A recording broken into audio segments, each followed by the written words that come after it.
ہو جاتے ہیں، گھروں میں کوئی تھوڑے بہت احوال پیش آ جاتے ہیں، اللہ تعالیٰ کی توفیق سے کر دیتا ہوں، جھگڑے کا حل جھگڑا نہیں ہے، جھگڑے کا حل جھکنا ہے، جھگڑے کا حل جھگڑا نہیں ہے، جھگڑے کا حل جھکنا ہے، اور جو اللہ تعالیٰ کے لیے جھکتا ہے وہ جھکتا نہیں، اللہ ان کا سر عرش لگا دیتے ہیں۔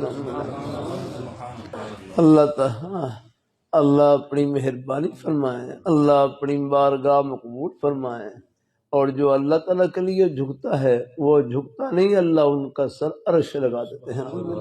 معاف کر دیا کریں، درگزر کر لیا کریں، گھروں میں بھی کچھ احوال پیش آ جاتے ہیں، اللہ اپنی مہربانی فرمائے، اللہ اپنی بارگاہ مقبول فرمائے، اللہ تعالیٰ اللہ اپنی مہربانی۔ ابھی ایک بھائی ہمارے آئے، کہ گھر میں میری والدہ ہیں اور گھر والی ان کی آپس میں نہیں بنتی، بڑا گھر ہے، ہم گھر میں 3 آدمی ہیں، میں ہوں، میری گھر والی ہے اور والدہ ہے، گھر والی اور والدہ کی آپس میں نہیں بنتی۔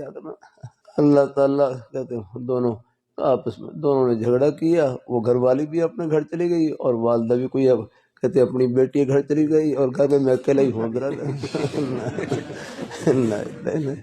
بس اللہ تعالیٰ عافیت سے رکھے، اللہ عافیت سے رکھے۔ نہیں ہاں نہیں، اللہ تعالیٰ اپنی مہربانی فرمائے، اللہ اپنی حالت کی۔ یار بھائی جھگڑے کا حل جھگڑا نہیں، جھگڑے کا حل جھکنا ہے۔ ہمارے بزرگ فرمائے لگے اب گھر والی ہے نا، گھر والی فرمائے، گھر والی اپنی ساس کو والدہ کی طرح سمجھے اور ساس گھر والی کو اپنی بیٹی کی طرح سمجھے، ہاں تو اللہ پاک کی ذات گھر کو جنت نظیر بنا دیں گے۔ اللہ تعالیٰ دیکھو اصلاح کی سب کو ضرورت ہوتی ہے، میں اللہ اس کو ختم فرما۔ اللہ تعالیٰ اپنی کہاں تک رہنا ہے، سب کنارے کے ساتھ لگے ہوئے، اللہ اپنی مہربانی فرمائے، اللہ اپنی بارگاہ میں یہاں کوئی نہیں رہے گا، یاد رکھنا۔ ہاں ما عندکم ینفذ وما عند اللہ باق، جو تمہارے پاس موجود ہے وہ ختم ہو جائے گا، جو رب کے پاس موجود ہے وہ باقی رہنے والا ہے۔